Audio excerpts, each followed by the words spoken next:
thank you. Welcome to the Film Fan Club show. I'm Sam Carrico.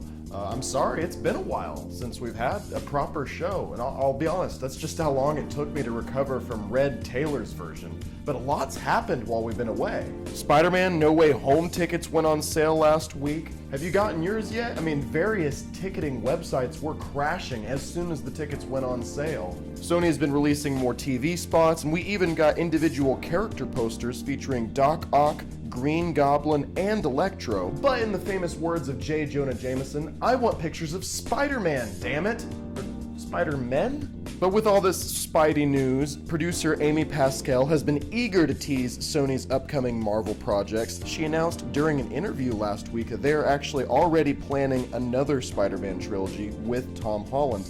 But then, Tom himself said that he's not sure how much longer he'll be playing Spider-Man. So who really knows what to believe? I'll tell you one thing's for sure though, Spider-Man No Way Home comes out December 17th, and we'll be doing special Film Fan Club coverage of Spider-Man No Way Home 2 weeks from today, so make sure you're subscribed. Okay, we've got a great show for you lined up. Daniel Posey is a very talented filmmaker. I spoke to him about his new project. Let's get right to it.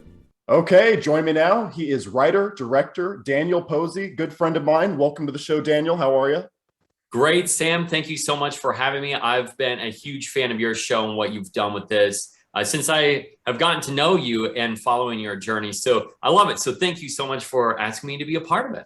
Oh, and I was so happy that you accepted the invitation because, yeah, we knew each other. We worked together a few years back and then went our separate ways. And then just kind of following your career as it's kind of progressed has really been a real treat for me. I saw part one and then part two just now as well. But I wanted you to have a chance to kind of tell our audience, how would you describe these two short films kind of to somebody who hasn't heard of them yet? Yeah, so it started as an idea that I wanted to shoot in the snow. That idea happened 11 years ago, but the story itself came to me really through, as I've told you, it's really a product of our time, of the COVID era, but I didn't want it to be about a virus. So the story is really, it can be summarized in terms of the lengths that one man will go to reunite with a loved one. And it's not just in distance, but it's also how long will you wait before you see a loved one again. And so the idea, obviously, I've got an entire backstory in my mind, but I wanted the viewers to really go on this journey from start to finish. Part one is very much so the centerpiece.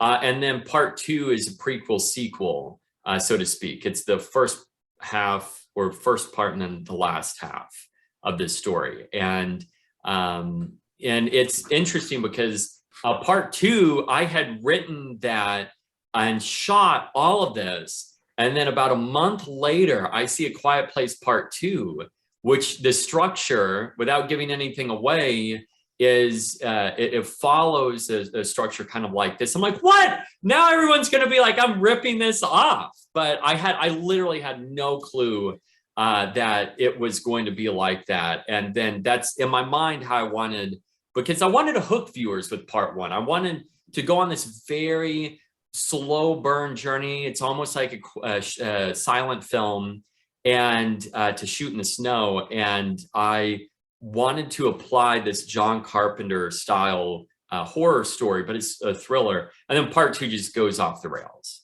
Well, tell us a little bit more about that, because I definitely, you mentioned it before we started recording, and I definitely felt it, that part one is kind of like you said, the hook, but it's also more grounded, Mm-hmm. And then, so why was it important to have, it structured the way it was with part one being what it was in part two, and also, having the film be told in two parts? Why was it important to do it in two short films? Was that just kind of a budgetary concern, or was it a storytelling concern, or something in between? So the time was really the major issue. Less budget, less of a concern about getting the story done. Actually, it was a concern about getting the story done because I knew that we were going to get hammered with some snow. And where I live, we both live in the Midwest, which is actually technically more of the southern part of the United States. Right. We're on that line. But with that being the case, I knew we were going to get some snow. And so I started thinking, well, after going through COVID, the one hook with this story 11 years ago that I had is a man is stranded in his own home, and he doesn't know what happened outside of the home.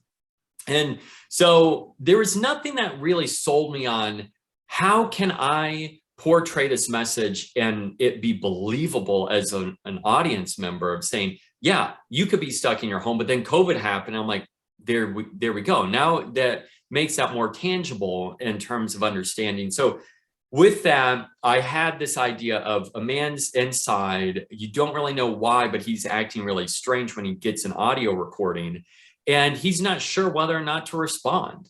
This one and only character who I play, and so with that being the case, I then went down this rabbit hole of exploring where could we go with this. And I've always been hooked on this idea of energy, of could we repurpose it? You know, for example, like the light behind you, how do we get the energy to fuel that so that you can end up getting the light that you do have? So it was, yes, it was a big budget concern of I have this grand vision, but at the same time, I'd be able to constrain that. But it was all about timing, and I knew that I had about a 2-week window if it snowed to get this one part of the story done. And it was coming to me, and I was writing, but through rewrites, I realized, all right, it's best to end up chunking this into 2 parts. And that's what I did. And that's the main reason why I did that. Now the other, talking about kind of the story, part 1 came to me first, but part 2 was kind of a labor of love after working through where are we going. I want to show where the viewer would take the viewers on a journey before, how we got there, but then also what happened to the main character at the very end of part 1. I noticed that there were a little bit of a genre shifts a little bit. The first one was kind of more the thriller, and then the second one kind of got more, like you, I guess, off the walls is kind of a good way to put it. But yeah, what kind of genres were you trying to work with here? And then also what kind of, tell us a little bit more. You mentioned John Carpenter, Stephen King, but kind of what inspired you and what informed your filmmaking process on these short films?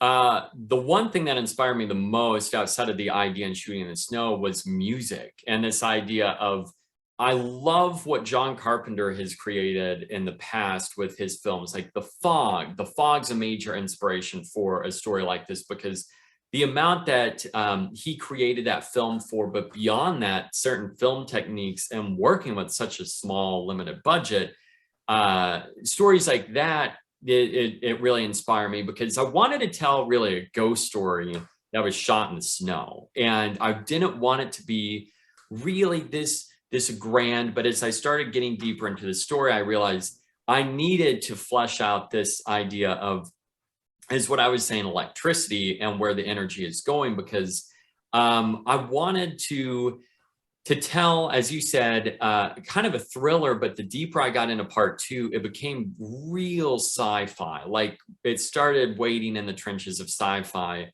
and it followed more along the lines of, like, say, and not comparing it to Alien at all, but it's very much so like, you know, an early Ridley Scott, where you have the horror elements, but it's sci-fi, because this idea of, well, what happened to the world, and the world that, you know, as I didn't spell everything out in part 1 and part 2, I do have a backstory, but I thought the main thing is I just want to set the stage in terms of really, we're alone, or are we? And so because of that, so the other thing, and this gets a little more serious, but one thing that I've always grappled with is kind of imposter syndrome, where in all of my work, there are a lot of times where I look back and I'm like, you know what, I'm just not this great, this good at, you know, shooting or writing this scene or something like that.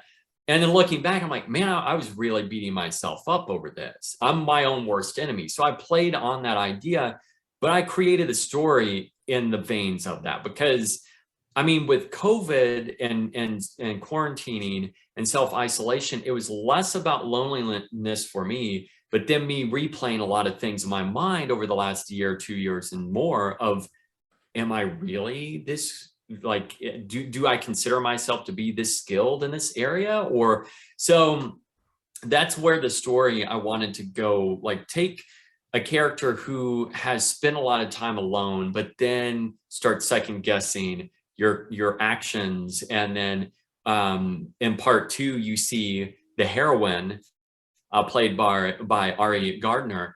She said in the very beginning in the audio recordings of "Stick to the Plan, Stay Where You Are, and Mark Your Location." That is, well, if you don't come across someone for a long period of time and you're there, you've accomplished part of that goal, but the other part of that is meeting up with that person, and you've gone weeks without meeting up with them. Would you deviate from that plan? And we don't, there's a lot about this world we don't know. So it's him branching off and going against that. And because he's second guessing himself, he gets in trouble. And then beyond that, it really starts to blur the lines of reality and what he's making up, because he spent so much time alone. And I mean, those are some major themes within part two. And it's less of a slow burn than part one. And part one is what I call the mystery. And then part two is where you get the answers, but it's also more of the, the foundation is there, but then you get the structure of the home. And then the labyrinth of walking around this person's head and trying to determine as a viewer, how much of this is does this person really look like him? Is this just something that he's imagined? Or, what elements do we have to work with that are real? And so that's where I really kind of went off the deep end with having a sci-fi story, but really wanting to focus in on the horror elements. And yeah, that's a good way of kind of putting it, because I noticed this short film, or these short films rather, did what a lot of good horror films do, whereas they introduce you with like a simple concept. In this case, the world, he's the only person around in this, trying to search for others, and then it just, by the end of the film, it's kind of almost something completely different. And you're kind of sitting there like, what did I just experience, in the best way possible? Yeah. So I think that's a really great way to put it. And I see exactly what you mean by comparing it to Ridley Scott. But then you already talked about it. My next question was going to be about the themes, but you already touched on the themes quite a bit. I noticed a little bit of, am I right to pick up on, I guess, a little bit of theme of like, individuality, and things like that. But is there anything else just on the topic of themes? I know you already said a little bit that you wanted to make sure that was clear for viewers that, maybe haven't seen it or have, and, wanted to kind of get a better understanding. Yeah. Along the lines I said earlier, isolation, that obviously plays into it.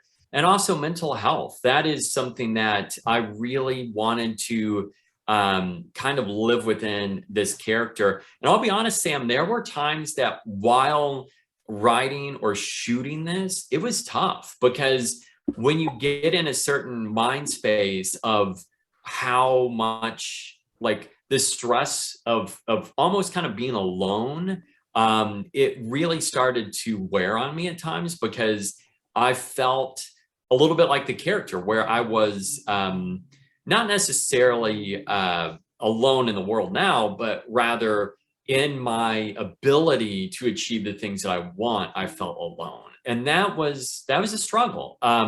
So with that, it was weird. It's almost like I was putting all of this out there as a means to cope with, I guess, the COVID era. But in addition to that, it's also trying to, when you've got something that